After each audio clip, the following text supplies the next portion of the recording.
Boy. Hey guys, we're going to try to do a walk and talk here in Puerto Rico.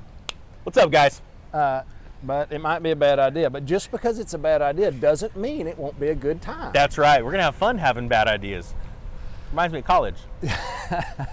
Yeah, I had a bad experience in college too. You only went to college for 1 day? Yeah, 3 days? Yeah. Yeah, 3. That's pretty solid. I was like there for like a couple semesters. Okay. I didn't do too well. It's beautiful here, guys. Absolutely gorgeous. Yeah. But there's no beach.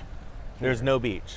So, but you got a rock wall with big waves splashing up against it and nice grass. We're grateful though.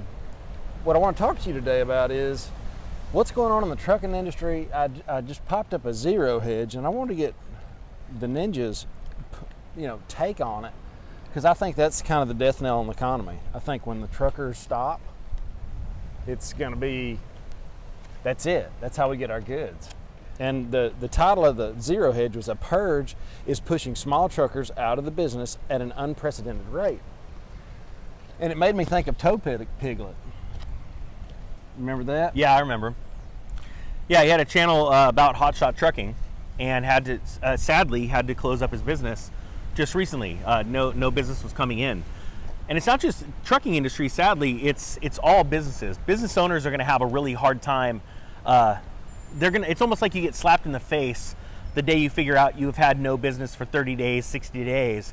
But the trucking industry is even worse because that's gonna affect all of the consumers, because it's gonna be this sort of like overreach where so many trucking companies have to close, and then before you know it, the other trucking companies that didn't close, they don't have the manpower, it's like a bullwhip effect, to deal with the increased demand. So right now you see no demand, you see companies closing their doors, but on the flip side, that's gonna flip around to where there's tons of demand for the fewer companies out there that were able to make it through, but they won't be able to ship either. So it's literally a catastrophe, for lack of better terms, shipping wise. It's that whipsaw thing. Yeah. It kind of goes along with the whippet. The dollar whippet, which I still stand by. That milkshake working. theory is not going to hold water, I don't believe. It's holding up pretty good right now, though, right? Yep. Yeah, it is. So far, I like both of you guys. Just so you know, we're talking about Brent Johnson. Yeah. He's got his dollar milkshake theory, and the ninja's got his dollar whippet theory, and they're really close. Yeah. What is the difference? The only difference is that Brent Johnson's believing that the dollar is going to skyrocket exponentially due to increased demand for dollars worldwide. My thing is that I believe that countries are already walking away from the dollar. Even though you see in demand, we're still bumping. We're really still holding a resistance line dating all the way back to 1999, really seriously 2002. But just the other day, we popped above it in the 105 area, but I just don't think there's enough demand. World currency or world countries are walking away from the dollar at a pretty fast speed. And if you add in China and Taiwan, I think that's going to really put the death nail on the dollar. So, yeah, well, the dollar's doing good according to the other nasty, dirty shirts in the bin. It's the cleanest, dirty shirt. Yeah. But best smelling turd in the punch bowl. Yeah, that's the floatiest, most fibrous turd in the bowl. Fibrous. Well, got fiber. Got a lot of fiber and it floats high. Yeah. But as the dollar dies, the other currencies are going to die faster. Yeah. Yeah, I completely Everybody agree. agrees with that, right? I completely agree. So yeah, and that's the thing. The DXY is still a basket of currencies mainly weighted. The dollar is mainly weighted against the euro, and that's a basket case right now. Okay, and so what's your opinion on how, when this thing comes, when all the money on the face of the earth is in US dollars, that's the reserve currency of the world. When it comes home, is that when we experience the hyperinflation you've been talking about? Transitory hyperinflation. I don't think we actually make it to full-blown hyperinflation. And the reason why is we are still the reserve currency, and the Federal Reserve will transition us to the CBDC before we go full-blown hyperinflation.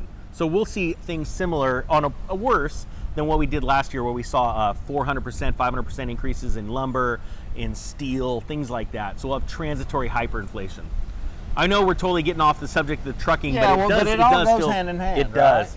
Yeah, and the reason why is because business owners, a lot of times their nose in the books, or they're hammer to nail if you're in the construction industry, or there's all kinds of different references for different types of businesses. But the point is, these business owners are either on the golf course or they're so focused on the business, they're not looking at the big picture of the industry and then the big picture of their company. And that's the problem, and that's where a lot of these smaller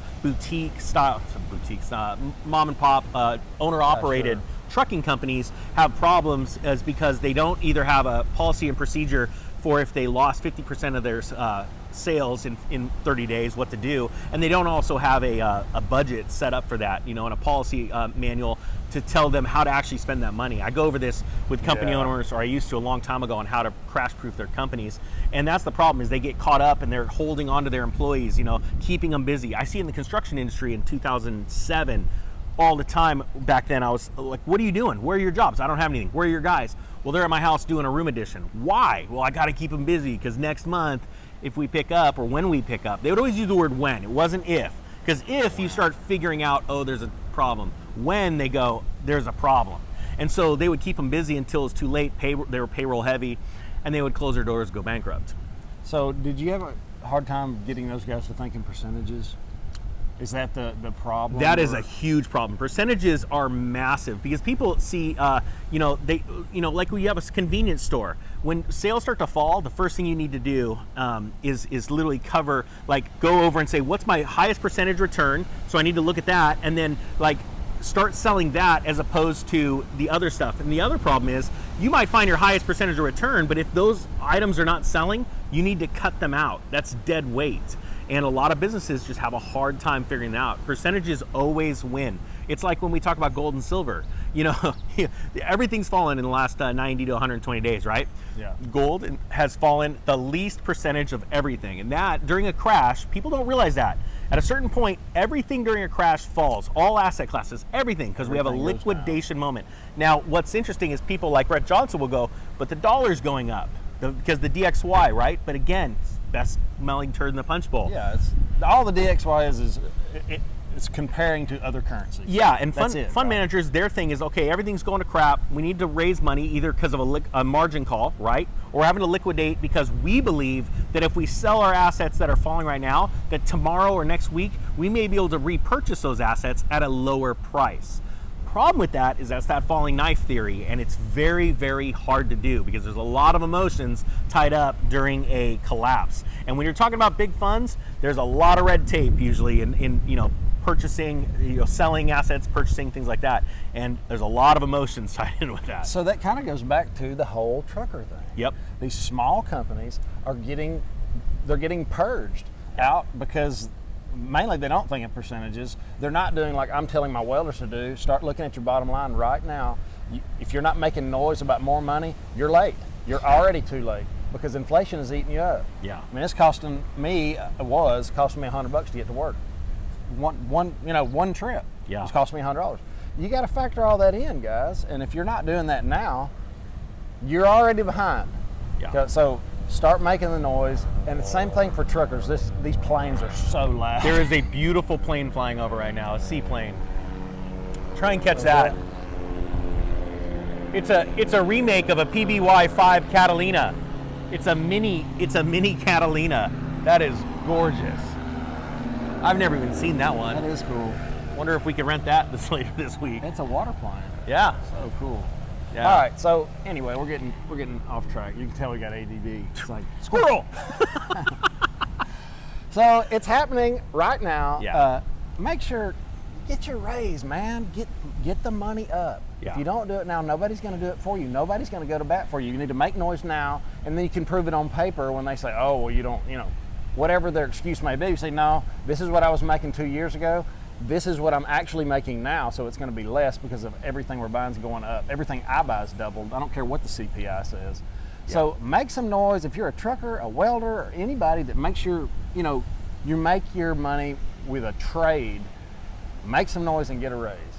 Thanks for coming on, brother. Hey, thanks for having me, man. Later. See ya.